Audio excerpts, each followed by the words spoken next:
Salve moçada, aqui Nelson de Biologia novamente para a nossa saga em cima da membrana plasmática e dos processos que ocorrem na membrana. Hoje nós vamos conversar sobre dois tipos de transportes passivos que ocorrem na membrana plasmática. Vamos lembrar que a composição química da membrana plasmática e todas as suas finalidades, todos os seus pormenores, a gente já conversou nas aulas anteriores. Se você não lembra, volta um pouquinho nas últimas duas aulas para você entender mais ou menos o que a gente está falando.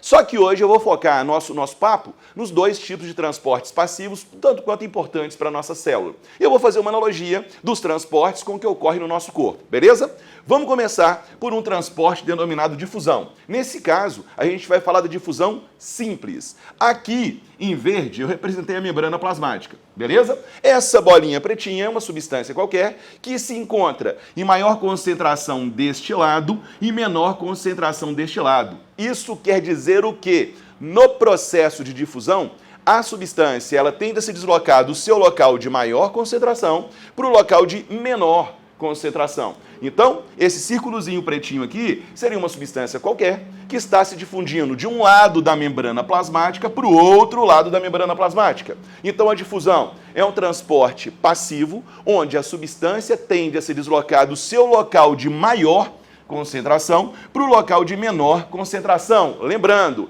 até que as concentrações se igualem, beleza? Então, o transporte passivo, quando ele ocorre até ter um nivelamento dessas duas substâncias nos dois lados. Neste caso aqui, do lado de cá da membrana plasmática e do lado de lá da membrana plasmática também. Então, quando isso aqui equilibrar, o transporte passivo parou de ocorrer. Um exemplo clássico que nós temos de difusão no nosso corpo, e isso aí você tem que lembrar, é o processo respiratório. Vamos entender uma coisinha. A nossa árvore respiratória, ela começa no nosso nariz ou na cavidade bucal, passa pela faringe, chega na laringe, vem na traqueia. Esse é o caminho do ar que a gente está inalando para o nosso pulmão, beleza?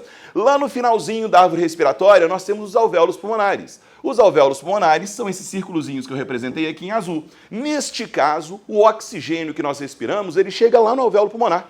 E quando ele chega no alvéolo pulmonar, ele chega levado por um local chamado bronquíolo, que eu estou representando aqui nessa coisa pretinha aqui.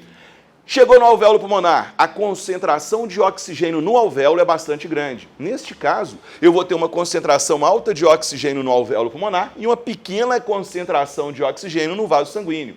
Isso quer dizer o quê? Por difusão, o oxigênio ele vai transitar de dentro do alvéolo para o seu vaso sanguíneo. Isso quer dizer outra coisinha também, que a parede do alvéolo pulmonar tem que ser muito fininha.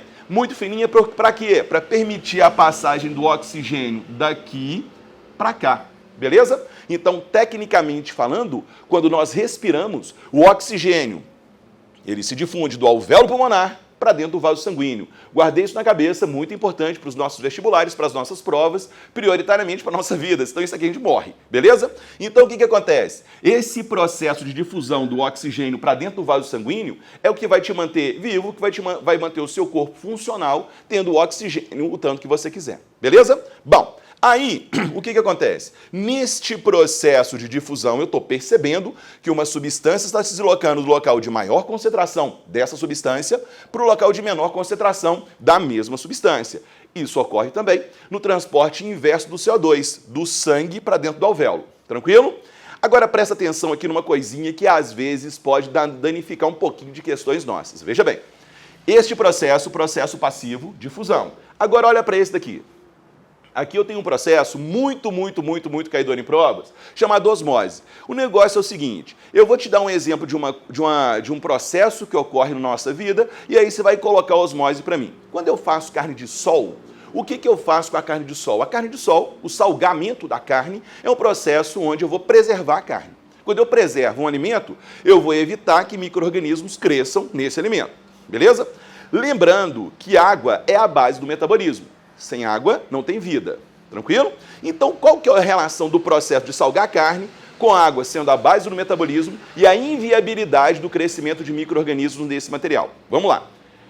Existe um processo, existe um transporte através da membrana denominado osmose. Aquele negócio de aprender por osmose não existe, beleza? Bom, então, a osmose é um processo pelo qual você vai ter o deslocamento de uma substância de um lado para o outro. Agora, vamos entender qual é a substância e como que ocorre esse deslocamento. Beleza? Na nossa última aula, se você não lembra, volta lá na nossa última aula, eu contei para vocês que existem dois meios, meios hipertônicos e meios hipotônicos. Hipertônico grande concentração de soluto. Hipotônico, pequena concentração de soluto. Então, a palavra tônico, eu estou me referindo ao percentual de soluto que eu encontro em dois meios. Te falei também que eu só posso falar se isso aqui é hipertônico comparando com outro meio hipotônico. Beleza? Bom, fiz aqui um esqueminha básico de osmose, tranquilo, suave e feliz, que eu estou mostrando para vocês dois meios. Eu estou te mostrando o meio hipotônico, com uma pequena concentração de soluto, e eu estou te mostrando o meio hipertônico, com uma grande concentração de soluto. Uai, se por um acaso aqui eu tenho pouca concentração de soluto, quer dizer que tem maior concentração de solvente aqui. Se aqui eu tenho uma grande concentração de soluto, aqui eu tenho uma pequena concentração de solvente. Pela regra básica do transporte passivo, a substância se desloca do seu local de menor concentração, do seu local de maior concentração para o local de menor concentração. Neste caso, eu tenho uma concentração maior de água no meio hipotônico e uma concentração menor de água no meio hipertônico. Essa membrana é uma membrana semipermeável, passa só água a hora que quiser. Fechou? Então, por osmose, existe o deslocamento do solvente, no nosso caso aqui, a água, que está em azulzinho aqui, do meio hipotônico para o meio hipertônico. Então, esse deslocamento, ele segue o traçado do transporte passivo. A água vai sair de onde tem mais água, que é o meio hipotônico, para onde tem menos água, que é o meio hipertônico. Então, a osmose é o deslocamento da água, do solvente, do meio hipotônico para o meio hipertônico. Voltando na carne de sol, o que acontece? Se por um acaso, vou fazer um desenhozinho aqui, se por um acaso eu tenho um pedaço de carne aqui, ó, vamos pensar que esse aqui é um pedaço de carne, e por um acaso eu sapeco o sal na carne, coloco o sal aqui, ó. Então aqui a carne, esse aqui é o sal. O que eu criei? Caidor com força em prova de vestibular. O que eu fiz? Eu criei um meio de fora hipertônico, então aqui eu tenho o meio hipertônico. Se eu criei um meio hipertônico, dentro da carne é o quê? Este aqui é o meio hipotônico. O meio hipotônico tem maior concentração de água do que o meio hipertônico. Então a tendência da água, quando eu faço carne de sol, é a água sair da carne e ir para o meio externo, por osmose. Então, tecnicamente, o salgamento da carne vai desidratar essa carne. Se eu desidrato a carne, eu tiro a água da carne. Se eu tiro a água da carne, eu evito o crescimento microbiano, eu evito o crescimento de micro-organismos dentro do seu alimento. Então, o salgamento, as compotas também, que é a mesma coisa se eu colocar açúcar ali, só que não dá para colocar açúcar, senão atrai mosca, aí ferra tudo. O que acontece? Compotas, salgamento, todos envolvem o processo osmótico para preservação dos alimentos. Lembrando, água é a base do metabolismo, então, tecnicamente falando, se eu salgar qualquer tipo de alimento, eu estou desidratando esse alimento e estou evitando o crescimento bacteriano, fúngico, microbiano em geral nesse tipo de alimento. Beleza, moçada?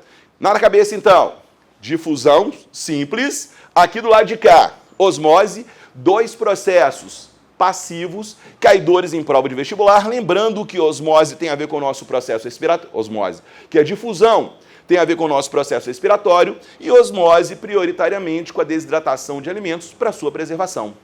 Falei? Espero que você tenha gostado disso aqui, espero que você tenha guardado isso na cabeça. Um grande abraço, obrigado pela sua atenção, até a próxima.